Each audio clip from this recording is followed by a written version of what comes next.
All right, we're going to try this one last time. Here we are, here with Shannon Williams from Equal Pay Today, because we are here because it's Black Women's Equal Pay Day. We're making sure that we are here to talk about all of the ways that the pay gap affects Black women and girls. So grab Shannon right now, and hopefully we can make this work.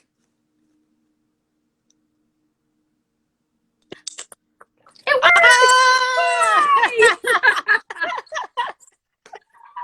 Oh my God, I hate technology so much sometimes. Oh my gosh, this was the worst, but the best, because it's great to see you. So but good to see you.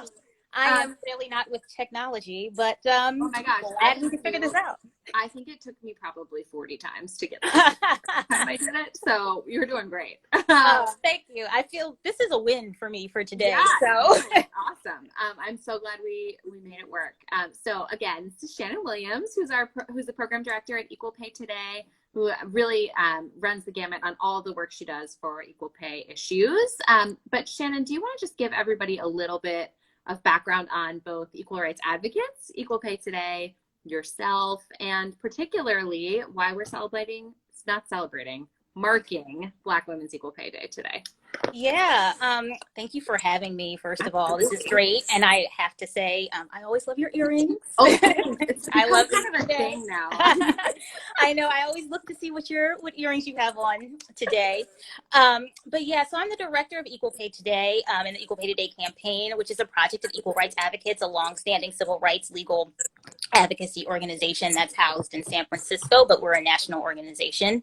The campaign involves national and state-based organizations from all across the country within the women's rights, civil rights, workers' rights, and social justice spaces, all of who are committed to really just closing the gender wage gap through policy, litigation, and education and outreach strategies. So really focused on doing national, but also really focused on doing state-based work and advancing those policy reforms to really close that wage gap for women. Got it. That's specifically great. Women of color too. Right. That's great. And Equal Rights Advocates and Equal Pay Today have been such a huge partner of the work that United States of Women does. We've been working together for a long time. So it's so great.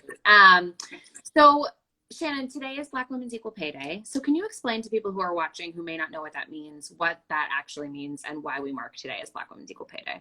Yeah, so what we mean when we say that today is Black Women's Equal Pay Day is that today, August 13th, is the approximate day into this year that a Black woman had to work to match what a white non-Hispanic man made in just 2019 alone.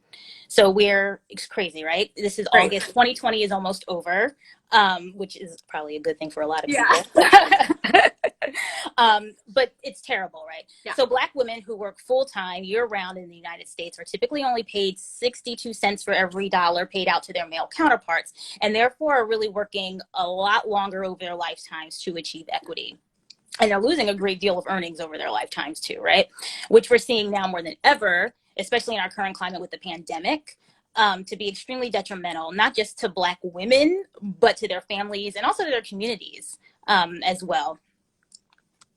So, when we talk about the pay gap, Shannon, there are so many misconceptions about the pay gap and so many things that people say about the pay gap that are not good, right? Like not helpful. False truths. Yes.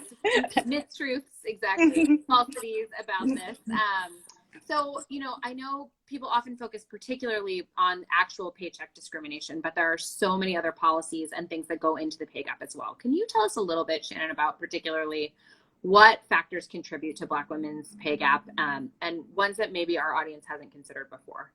Yeah, so Jordan, that's a great point about the paycheck discrimination, because that's obvious, right? But in addition, there are some contributing factors.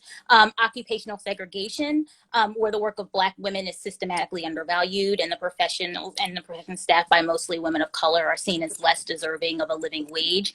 Reports do show that 1 in 3 women right now are frontline workers, and they're Black women. And so Black women are literally at this point keeping our society and our economy running. And they should be paid as such, right? Where they're essential, they should be paid essentially. There's also discriminatory barriers to Black women's professional development as well, and barriers that keep Black women from being able to work their way up into positions of power. This was a great week this week for a lot of different reasons. That will help. Historic, exactly. That will help to combat that. But this includes discrimination in professional mentorship mentorship, where people who hold power currently, and mostly white men, tend to mentor only other white people, or typically only other white men. There's also unequal access to education and educational resources, especially in public schools in low-income areas that we're seeing, which is also a factor that helps to contribute. But Black women are more likely to experience just blatant discrimination and sexual harassment at work as well. And if they speak out about it, they're more likely to be retaliated against. Retaliation is very common, which can look like their job being threatened, being excluded from opportunities or additional promotional advancements, raises, and things like that, or just being treated so poorly that they're just ultimately pushed out of a job and don't go back. Right. So many factors that contribute to this, and so many contribute particularly to Black women's pay gap, for sure. Yeah. So I know, Shannon, obviously today is Black Women's Equal Pay Day. We also talk about in different months throughout the year, there's Latinx Equal Pay Day, there's the Native Women's Equal Pay Day, there's Moms Equal Pay Day. So why is it so important to look at disparities between different demographics of women, so that rather than just treating women as one singular group? I mean, that seems like a silly question to ask, but I think it's important for us to talk about why we're disaggregating this data. Right. No, not a silly question at all. I think it's really important to highlight that. So women from different races and ethnicities often experience barriers to equality that are unique and specific to the discrimination that they experience based on their race and ethnicity. So it's important to make sure that we highlight that. For example, things like language barriers, discrimination based on immigration status, and then the latter. So it's important to look at disparities between the different groups, and not just treat women as one singular group, so that we can really address the most dire needs for those that are experiencing the biggest wage gaps. So today we're observing Black Women's Equal Pay Day, but we still have yet to observe Native Women's Equal Pay Day and Latina Equal Pay Day, which come much later in the year, almost when the year is over. And by doing this and kind of observing and breaking down by race, we're really getting to the root of the issue and helping to close the gap for all women by doing that. Yeah, that makes a ton of sense. And when I said silly, I mean, it seems obvious that we're going to do this. That was what I meant. Never a silly question from you, Jordan. Yeah. So I know, obviously, we're talking about the intersections of race and gender here. Why is it so important to really make sure we're addressing those intersections throughout our work, but really specifically on equal pay? And what are some of the ways we can make sure that we are addressing those specifically on equal pay? So thinking about how can we really address the intersection of race and gender discrimination in people's workplaces? Yeah, so Black women face discrimination at work and across professions based on both their gender and their race. And of course, sometimes other factors go into that too. So disability, immigration status, the LGBTQI identity. But it's important to note that discrimination against Black women is not just a combination of racism and sexism. And it's actually pretty unique in itself.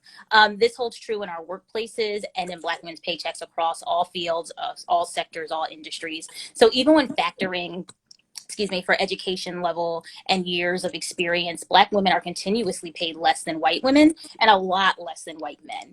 And according to the latest census data, the average Black woman who graduates with a bachelor's degree still earns less per year than an average white man with an associate's degree. Exactly. So while racism and sexism go hand in hand when it comes to the toxic power structures that control our workplaces, we really must address them both if we want to see any type of real effective change. So when we fight pay discrimination and occupational segregation for women of color, we're addressing the most critical needs first, while also helping to close the gap for all women and for every person of color. Yeah. Which is, a little bit of a trend. Black women have led movements that end up benefiting all women forever. So this is nothing new. Right. But we also need to shine a light on factors specific to Black women's experience of pay discrimination, things like that I mentioned earlier in the segment, occupational segregation, retaliation, pay secrecy, lack of transparency, and those discriminatory roadblocks that block people's professional growth and deliberately keep women of color out of power. Yeah, that makes a lot of sense. And I know, obviously tons of different companies and cities and states are trying to close the pay gap in various different ways. And there are so many different options for how people can really fight for that. One of those that I will talk about usually is the Paycheck Fairness Act, which we have to make sure is being passed in Congress. So it's important to make sure you're voting, because those things are really important. but I want to think a little bit, you talked a little bit about this, Shannon, but this crisis is really affecting particularly Black women in every way that you could imagine. And to your point, the pay gap is increasing as this crisis continues. And so I wanted to ask you a little bit, how has, particularly the pandemic really affected Black women's economic stability? And how does that really, coincide then with a larger conversation about equal pay? Yeah, so that's a great question. I just want to reiterate again, 1 in 3 Black women are the face of the frontline worker right now. So that's really important to highlight. So this means that Black women make up 11% of the frontline workforce, despite being only 6.3% of the overall workforce. So even these women who are keeping our society and economy running by providing essential public services during the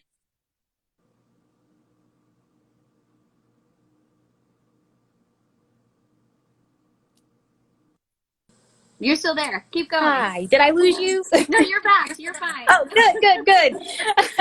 I don't know. Something happened on my phone side, and I had to just That's stop. okay. You're still here. We're good. Good.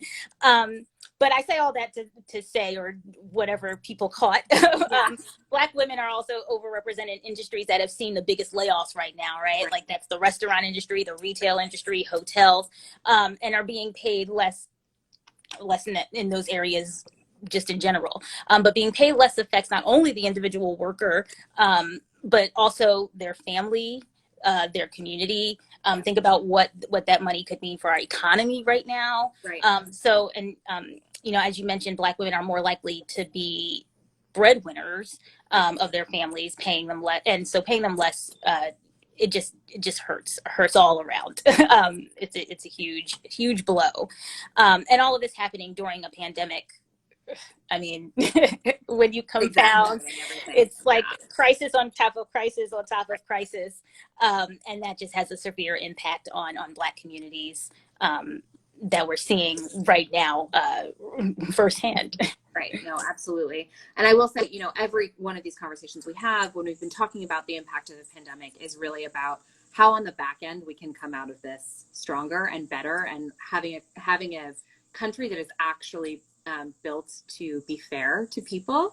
And so I think part of that obviously is the Paycheck Fairness Act, which I wanted to ask you a little bit about. Yeah. If we were able to pass the Paycheck Fairness Act, we would be making strides towards making it a fairer place. So what does the Paycheck Fairness Act do? And what are some other policy solutions that people could advocate for in order to close, particularly the Black women's equal pay gap, but the pay gap generally? Yeah, that's important to highlight, Jordan. So I'm glad you mentioned that. So the Paycheck Fairness Act would do 4 things. It would increase pay transparency by making it illegal for employers to retaliate against workers for discussing their pay with colleagues. So we can talk about it. You can find out where the disparities are and fix it. It would make it illegal for employers to ask a job applicant about their salary history and what they currently make or what they used to make. So this would really help in breaking the cycle of unfair pay, because using prior pay that was already low before to set new pay allows discrimination to follow women and women of color from job to job. If I was already making less than I needed to make in my last job, and I'm telling you what that is, I'm still coming in below. Yeah, exactly. It would also require employers to prove that pay disparities exist for legitimate job-related reasons. And lastly, it would remove obstacles for workers who want to join forces against discrimination in class action lawsuits, which is huge. Yeah, that is. Yeah, exactly. But you're right. You did mention there were other barriers to that go into the pay disparities in addition to. So just want to cover those. Yeah. And good time to highlight, this is exactly what the Equal Pay Today campaign does.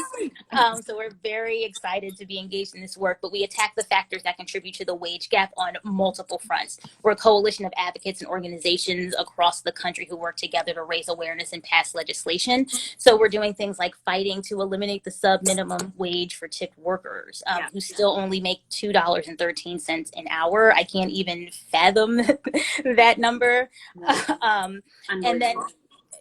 And then this amount, it often exposes workers to harassment, other abuses, since they rely on customer tips to survive.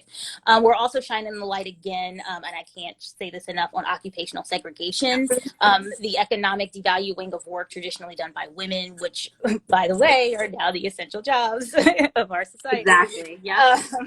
Right. And we severely underpay nearly all fields traditionally filled by women workers, and tend to offer workers in those fields fewer benefits, including health benefits, which, as we've mentioned in this pandemic, is something that just can't go. We're also working right now to pass legislation requiring employers to collect and submit pay data, so that we can really start tackling the problem within companies and industries where pay discrimination is prevalent. We can't fix what we can't see. So if we have that data, we can really get to the root and start fixing a lot of these issues. Those are just some of the things that we're tackling to close the gender wage gap. But Jordan, as you know, a lot of our workplace issues are interlinked, and undervaluing women of color, professionally paying non-livable wages, the prevalence of sexual harassment in low-paying fields, lack of health care, all of that goes in. Right. It's an intersectional, both in terms of race and gender, but also in terms of issue. We can't just fix one thing there. It's a holistic problem to fix. Yeah.